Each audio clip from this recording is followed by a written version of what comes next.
Students, आज हम पढ़ेंगे आर्चिमेड प्रिंसिपल। आर्चिमेड प्रिंसिपल ने जो स्टेटमेंट दी थी, सबसे पहले हम उसको देख लेते हैं। वो ये कहता है कि जो अपवर्ड थ्रस्ट होता है वो weight of the fluid displaced by the object के बराबर होता है। यानी कि अगर मैं किसी भी ऑब्जेक्ट को पानी में डालूंगी, जिस तरह के ये मैंने एक ऑब्जेक्ट लिया है जिसका वेट जो था वो 7 पाउंड था, जब मैं उसे पानी में डालती हूँ तो मुझे 4 पाउंड जो है वो रीडिंग में जो है वो 4 पाउंड नजर आ रहा है।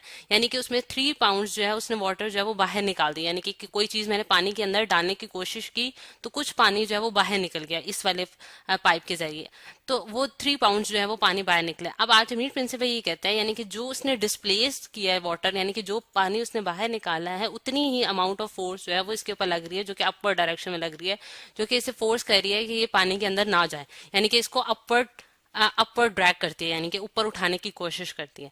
अब हम ये देखेंगे कि क्या वाकई ही ये जो फोर्स लग रही है, यानी कि जो 3 न्यूटन की इसके फोर्स लग रही है, वो इसके वेट के, यानी कि जो इसने पानी डिस्प्लेस किया उसके बराबर होती है कि नहीं। अब इस चीज को हम कैसे कंसिडर कर सकते हैं कि मैंने एक कंटेनर लिया है जिसके अंदर मैंने पानी भरा है। अब मैं उसके अंदर एक छोटा सा सिलेंडर कंसिडर करती हूँ। ये मेरे पास एक सिलेंडर है जिसको मैं येलो कलर से बना रही हूँ। ठीक है, अब इसका जो क्रॉस सेक्शनल एरिया है, मेरे पास क्रॉस सेक्शनल एरिया जो है वो मैंने ए ले लिया है। अब यहाँ जो है इसकी मतलब कि अगर मैं देखूं तो यहाँ पानी जो है, पानी की यहाँ तक जो हाइट, इसके टॉप तक जो हाइट है, वो मैंने ये कहा है कि ये वाली जो हाइट है मेरे पास, ये मेरे पास H1 हाइट है यहाँ से यहाँ तक। यानी कि उसके पानी से लेके जहां तक पानी है और उसकी टॉप तक जो हाइट है वो H1 है। और यहाँ से यहाँ तक जो हाइट है, यानी कि ये टोटल हाइट इसके बॉटम तक, इस सिलेंडर के बॉटम तक जो हाइट है वो H2 है।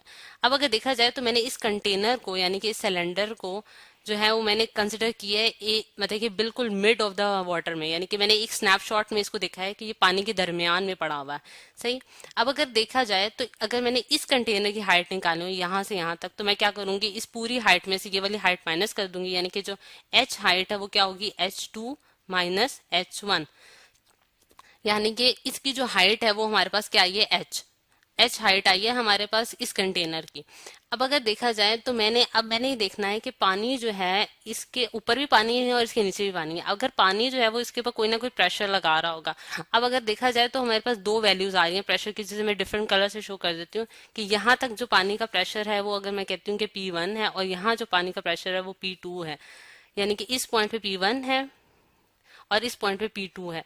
और हमने पिछले वाले जो आपने देखा होगा कि हमारे लेक्चर में हमने बताया था कि प्रेशर इन अ लिक्विड जो होता है वो डिपेंड करता है उसकी डेप्थ पे, यानी कि पानी की डेप्थ कितनी है। तो वो हम अगर निकालें तो वो ρgH1 के बराबर आएगी यहाँ से यहाँ तक की। और P2 जो है, यानी कि यहाँ जो उसके बॉटम पे जो प्रेशर पड़ रहा होगा कंटेनर के, वो क्या होगी, ρgH2। अब मैंने क्योंकि डेंसिटी जो है, यानी कि रो जो है वो डेंसिटी ऑफ द लिक्विड को शो करी है, मैंने वाटर लिया है तो इसकी डेंसिटी कांस्टेंट है। लेकिन इस कंटेनर पे इस पॉइंट पे और इस पॉइंट पे डेप्थ डिफरेंट हो रही है, यानी कि लिक्विड की डेप्थ जो है वो डिफरेंट है। इस वजह से यहाँ जो उसके ऊपर प्रेशर पड़ रहा है, इस पॉइंट पे जो उसके ऊपर प्रेशर पड़ रहा है वो P1 है, और यहाँ जो उसके ऊपर प्रेशर पड़ रहा है वो P2 है।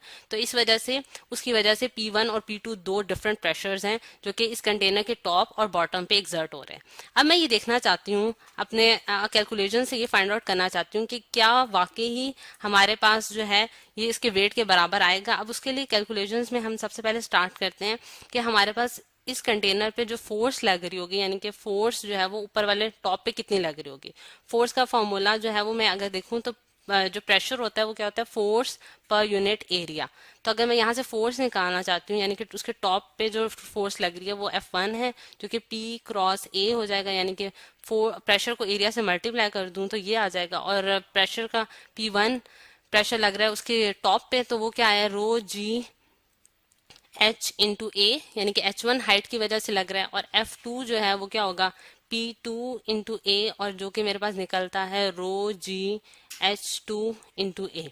यानी कि अब मेरे पास दो फोर्सेस आ गई जिससे मैं ये देख सकती हूँ। अब यहाँ अगर मैं दोबारा से वही चीज बनाने की कोशिश करूँ कि मेरे पास ये वाटर था, यहाँ सारा वाटर है, और इसके अंदर मैं येलो कलर से या ब्लू कलर से एक कंटेनर बनाती हूँ। बिल्कुल वही चीज मैं यहाँ दोबारा बना रही हूँ ताकि क्लियर समझ आ सके, यानी कि यहाँ जो प्रेशर लग रहा है वो P1 है और यहाँ जो प्रेशर लग रहा है वो P2 है, और ये इसकी हाइट है जो कि H हमने निकाली है, और ये इसका क्रॉस सेक्शनल एरिया है जो कि A है। सही।